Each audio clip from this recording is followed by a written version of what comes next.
বন্ধুরা, গরমে রোদে পোড়া ভাব, ট্যান, পিগমেন্টেশন, মেচেতা, ডার্ক স্প্যাচকে তুলে ত্বককে ইনস্ট্যান্ট ফর্সা, উজ্জ্বল, ঝলমলে করতে ফেসিয়ালের চেয়েও ত্বক 10 গুণ গ্লো নিয়ে আসার জন্য শ্যাম্পুর সাথে মাত্র কয়েকটা জিনিস মিশিয়েই করে নাও ফেসিয়াল। তোমাদের মুখ সহ হাত, পা, ঘাড়, গলা, হাঁটু কনুইয়ের কালো দাগ, নোংরা ময়লা, দীর্ঘ পুরনো জমে থাকা ডার্ক স্প্যাচকে তুলে ত্বককে কিন্তু 10 গুণ ফর্সা, উজ্জ্বল, ঝকঝকে করে তুলবে। তার জন্য ভিডিওটি স্কিপ না করে এন্ড অবধি দেখো। এই ম্যাজিক্যাল ডিট্যান ফেস প্যাকটা রেডি করার জন্য তোমাদের একটা বাটির মধ্যে নিয়ে নিতে হবে ফার্স্টে 1 চামচ মতন চিনি। যে চিনি আমাদের ত্বকের গভীরে জমে থাকা নোংরা ময়লা, ডার্ক স্প্যাচ, কালচে ভাব, ট্যান, মেচেতা, পিগমেন্টেশনের দাগকে তুলে ত্বককে ইনস্ট্যান্ট ফর্সা, উজ্জ্বল করে তুলবে। কারণ চিনির মধ্যে রয়েছে গাইকলিক অ্যাসিড। 1 চামচ মতন চিনি দিয়ে দেওয়ার পর এখানে দিতে হবে তোমাদের 1 চামচ মতন নারকেল তেল। নারকেল তেল আমাদের স্কিনে একটা নারিশমেন্ট নিয়ে আসবে, আমাদের ত্বকের গভীরে জমে থাকা নোংরা ময়লাকে নরম করে ডিপ ক্লিন করতে সাহায্য করবে এবং স্কিনকে ডিপ হাইড্রেশন প্রোভাইড করবে। এরপর দেখো আমি এখানে একটা ক্লিনিক প্লাস শ্যাম্পুর প্যাকেট নিয়ে নিয়েছি, যেটার দাম হচ্ছে 1 টাকা। তোমরা যে কোনো দোকানে এই শ্যাম্পুর প্যাকেট পেয়ে যাবে, তবে আমি এখানে ক্লিনিক প্লাস শ্যাম্পু ইউজ করছি। তোমরা চাইলে তোমাদের পছন্দ অনুযায়ী যে কোনো শ্যাম্পু তোমরা এখানে ব্যবহার করতে পারো। তোমরা এখানে 1 চামচের মতন শ্যাম্পু অ্যাড করে দেবে। এই শ্যাম্পুটা কিন্তু আমাদের স্কিনকে আরও ভালোভাবে পরিষ্কার করতে সাহায্য করবে, ডিপ ক্লিন করবে, ত্বকের গভীরে জমে থাকা নোংরা ময়লাকে, ডার্ক স্প্যাচ, কালচে ভাবকে তুলে স্কিনকে কিন্তু পরিষ্কার করতে সাহায্য করবে। চিনি, নারকেল তেল আর শ্যাম্পু এই তিনটে জিনিসকে একসাথে খুব ভালো করে মিশিয়ে নেবে। মিশিয়ে নেওয়ার পর তোমাদের এখানে অ্যাড করতে হবে পাতিলেবুর রস। তোমরা কিন্তু এখানে পাতিলেবুর রসটাকে অবশ্যই কিন্তু অ্যাড করবে। যাদের স্কিনে পাতিলেবুর রস স্যুট করে না তারা পাতিলেবুর রসের পরিবর্তে আলুর রসও এখানে ব্যবহার করতে পারো। লেবুর রসের মধ্যে রয়েছে ন্যাচারাল ব্লিচিং এজেন্ট ও প্রচুর পরিমাণে ভিটামিন সি, যেটা আমাদের ত্বকের কালচে ভাব, ট্যান, মেচেতা, পিগমেন্টেশন, পুরনো কালো করা জেদি দাগকে তুলতে ভীষণভাবে সাহায্য করে, ত্বকের রঙকে উজ্জ্বল ফর্সা বানায়। এরপর তোমাদের এখানে 1/2 চামচের মতন হলুদ গুঁড়ো অ্যাড করতে হবে। হলুদ গুঁড়োর মধ্যে রয়েছে কারকিউমিন, যার মধ্যে রয়েছে অ্যান্টিঅক্সিডেন্ট, যেটা আমাদের ত্বকের প্রদাহ নাশ করতে ভীষণভাবে সাহায্য করে এবং ত্বকের পিগমেন্টেশন, ট্যান, মেচেতা, ব্লেমিসেসের মতন প্রবলেমকে দূর করে দেয়।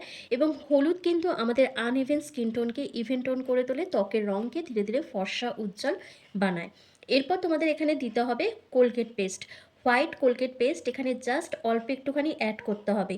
আর এই ফেস প্যাকটা তোমরা মুখে, ঘাড়, গলা, হাঁটু, কনুই সব জায়গাতে অ্যাপ্লাই করতে পারবে। যেখানে যেখানে তোমাদের ডার্ক স্প্যাচ রয়েছে, স্কিন কালো হয়ে গেছে, ট্যান, মেচেতার মতন সমস্যা দেখা দিয়েছে, সেই জায়গাগুলোতে তোমরা এটা অ্যাপ্লাই করতে পারবে। তবে এরপর যে উপাদানটা আমি এখানে অ্যাড করছি, তোমরা যদি এটা মুখে অ্যাপ্লাই করো তাহলে এই উপাদানটা কিন্তু একদমই দেবে না। সেটা হচ্ছে বেকিং সোডা। আমি এখানে দেখো 1/2 চামচের মতন বেকিং সোডা অ্যাড করছি। তোমরা যদি এটা মুখে ব্যবহার করো তাহলে বেকিং সোডাটাকে স্কিপ করে দেবে। আর যদি হাতে, পায়ে, ঘাড়, গলা, হাঁটুকুনি এই জায়গাগুলোতে অ্যাপ্লাই করো তো সেক্ষেত্রে বেকিং সোডাটা এখানে অবশ্যই কিন্তু দিতে হবে। কারণ বেকিং সোডা কিন্তু আমাদের ত্বকের গভীরে জমে থাকা নোংরা ময়লাকে নরম করে ডিপ ক্লিন করতে সাহায্য করে, ত্বককে গভীরভাবে পরিষ্কার করে দেয়। এরপর প্রত্যেকটা উপাদানকে একসাথে খুব ভালো করে মিশিয়ে একটা স্মুথ পেস্ট তোমাদেরকে রেডি করতে হবে। তাহলে রেডি হয়ে যাবে আজকের এই স্পেশাল ডিট্যানিং ফেস প্যাকটা, যেটা তোমরা পার্লারে গিয়ে কারি টাকা খরচ করে যে পেডিকিওর মেনিকিওর করে আসো তার থেকেও কিন্তু অনেক বেশি পাওয়ারফুল, অনেক বেশি শক্তিশালী কিন্তু এই ফেস প্যাক। তো দেখো আমার কিন্তু এই ডিট্যানিং ফেস প্যাকটা রেডি করা হয়ে গেছে। এবার চলো তোমাদেরকে অ্যাপ্লাই করে দেখিয়ে দিই। তবে এটা আজকে আমি মুখে অ্যাপ্লাই অবশ্যই করব না, এটা আমি হাতে অ্যাপ্লাই করছি। কারণ দেখো আমরা কিন্তু রোজ প্রতিদিন নানা রকম কাজকর্ম করে থাকি, যার ফলে আমাদের হাতের মধ্যে খুব তাড়াতাড়ি ট্যান পড়ে যায়, ডার্ক স্প্যাচ, নোংরা ময়লা জমতে থাকে। আর সেটাকে প্রপারভাবে ক্লিন করার জন্যই তো আমরা পার্লারে গিয়ে পেডিকিওর মেনিকিওর করে আসি। কিন্তু এখন আর পার্লারে গিয়ে কোনো টাকা খরচ করতে হবে না, বাড়িতে বসে ন্যাচারাল ইনগ্রিডিয়েন্টস দিয়ে একেবারে পার্লারের মতন তোমরা পেডিকিওর মেনিকিওর করে নিতে পারবে। তো সেই জন্যই আজকে এটা আমি তোমাদের হাতে অ্যাপ্লাই করে দেখাচ্ছি। তো তোমরা হাতের সাহায্যে অথবা ব্রাশের সাহায্যে ফুল বডিতে এটা অ্যাপ্লাই করে নিতে পারবে। যেখানে যেখানে তোমাদের ডার্ক স্প্যাচ, নোংরা ময়লা, কালো কড়া জেদি দাগ আছে, জমে থাকা ময়লা অনেক দিন ধরে রয়েছে, সেই জায়গাগুলোতে তোমরা এটা অ্যাপ্লাই করে নিতে পারবে। যদি তোমরা এটা মুখে অ্যাপ্লাই করো সেক্ষেত্রে তোমরা জাস্ট 5 মিনিট মতন সময় দেবে। আর যদি তোমরা এটা হাতে, পায়ে, ঘাড়, গলা, হাঁটুকুনি এই জায়গাগুলোতে অ্যাপ্লাই করো সেক্ষেত্রে তোমরা 10 থেকে 15 মিনিট মতন রেখে দেবে। তবেই কিন্তু তোমাদের হাত পা থেকে নোংরা ময়লাটা প্রপারভাবে রিমুভ হবে। তো দেখো আমি হাতের সাহায্যে দুটো হাতে খুব ভালো করে অ্যাপ্লাই করে নিচ্ছি। আর আমরা মুখের যত্ন যদিও বা করে থাকি, হাত পায়ের যত্ন কিন্তু একদমই নিই না, যার ফলে আমাদের ডিসকালারেশনের প্রবলেম ফেস করতে হয়। মানে আমাদের মুখের রঙটা একরকম হয়, হাত পায়ের রঙটা একরকম হয়। তো সেই জন্য মুখের যত্নের সাথে সাথে আমাদের কিন্তু অবশ্যই হাত পায়ের যত্ন নিতে হবে।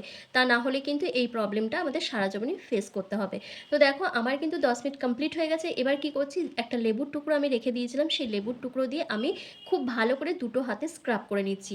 ভালোভাবে স্ক্রাব করলে কি হবে, তোমাদের ত্বকের গভীরে যে নোংরা ময়লাটা জমে রয়েছে সেটা খুব ভালোভাবে ক্লিন হবে, কারণ তোমাদের স্কিনটা তখন এক্সফোলিয়েট হবে। আর লেবুর রসে যেহেতু ন্যাচারাল ব্লিচিং এজেন্ট আছে, সেক্ষেত্রে তোমাদের সেই কালচে ভাবটাও খুব সহজে উঠে যাবে। বিশেষ করে দেখবে আমাদের হাত পায়ের গিটে মানে গাঁটগুলো যেগুলো রয়েছে সেগুলোতে কিন্তু প্রচণ্ড পরিমাণে ডার্ক স্প্যাচ পড়ে যায়, চামড়াটা খসখসে হয়ে যায়, কালো হয়ে যায়। সেই জায়গাগুলোতে খুব ভালো করে তোমরা স্ক্রাব করে নেবে, তাহলে দেখবে সেই নোংরা ময়লাটা উঠে যাচ্ছে এবং হাত পাটা অনেক বেশি ফর্সা, উজ্জ্বল, নরম হয়ে উঠেছে। তো ভালোভাবে 5 থেকে 7 মিনিট ধরে ভালোভাবে স্ক্রাব করে নেবে, করে নেওয়ার পর তারপর নর্মাল জল দিয়ে তোমরা ধুয়ে নেবে। তো তোমরা যদি সপ্তাহে 1 দিন কিংবা 2 দিন করে যদি এই ডিট্যান ফেসিয়ালটা করে নিতে পারো, তাহলে তোমাদের হাত পায়ে একদমই নোংরা ময়লা থাকবে না, তার সাথে তোমাদের হাত পাটা অনেক বেশি ফর্সা, উজ্জ্বল থাকবে। তো ভালোভাবে পরিষ্কার করে নেওয়ার পর তোমরা যে কোনো একটা ময়শ্চারাইজার ক্রিম অ্যাপ্লাই করবে, কারণ দেখো এই ধরনের ফেসিয়ালগুলো করার পর আমাদের হাত পাটা একটু টান ধরে বা একটুখানি রাফ হয়ে যায়, স্কিনটা ড্রাই হয়ে যায়। তো সেক্ষেত্রে তোমরা কি করবে, যে কোনো একটা ময়শ্চারাইজার ক্রিম অ্যাপ্লাই করবে, যদি থাকে তো ভালো, যদি না থাকে তাহলে নারকেল তেল অথবা অ্যালোভেরা জেল তোমরা হাতের মধ্যে অবশ্যই কিন্তু অ্যাপ্লাই করবে। তো দেখো দুটো হাত আমি খুব ভালো করে ধুয়ে তোমাদের সামনে আসছি, তোমরা নিজেরাই দেখো আমার হাতের মধ্যে যে কালো দাগ ছোপটা ছিল, যে ডার্ক স্প্যাচটা পড়েছিল আমার হাতের গিঁটগুলোর মধ্যে, সেটা কিন্তু প্রপারভাবে উঠে গেছে এবং আমার হাত পাটা কিন্তু আগের তুলনায় অনেক বেশি ফর্সা, উজ্জ্বল দেখাচ্ছে। তাই এই গরমে যদি তোমরা পেডিকিউর মেনিকিউর করতে চাও, তাহলে পার্লারে গিয়ে একদম টাকা খরচ করার কোনো দরকার নেই। বাড়িতে বসেই তোমরা এই ডিটেন প্যাকটা একবার ব্যবহার করলে একদম পার্লারের মতন ত্বক 10 গুণ ফর্সা, উজ্জ্বল, ঝলমলে হয়ে উঠবে। তো আশা করছি আজকের ভিডিওটা তোমাদের ভীষণ ভালো লেগেছে। ভালো লাগলে লাইক, কমেন্ট, শেয়ার করে অবশ্যই চ্যানেলটিকে সাবস্ক্রাইব করে দিও। আর ফেসবুক থেকে দেখে থাকলে লাইক, কমেন্ট, শেয়ার করে ফলো করতে কিন্তু একদম ভুলো না। তো দেখো দুটো হাত ভালো করে ধুয়ে আমি চলে এসেছি। তোমরা নিজেরাই দেখো আমার হাতটা কিন্তু অনেক বেশি ফর্সা, উজ্জ্বল দেখাচ্ছে, দাগ ছোপটাও কিন্তু অনেকটাই উঠে গেছে। তো তোমরাও যদি তোমাদের হাত পাকে এরকমই ফর্সা, উজ্জ্বল, ঝলমলে করতে চাও, ফেসিয়ালের চেয়েও 10 গুণ গ্লো নিয়ে আসতে চাও, তাহলে এই রেমেডিটা অবশ্যই ব্যবহার করো। আর ভিডিওটা কেমন হয়েছে আমাকে কমেন্ট করে জানাতে ভুলো না। তো চলো ভিডিওটা আমি এখানেই শেষ করছি। তোমরা সবাই ভালো থেকো, সুস্থ থেকো।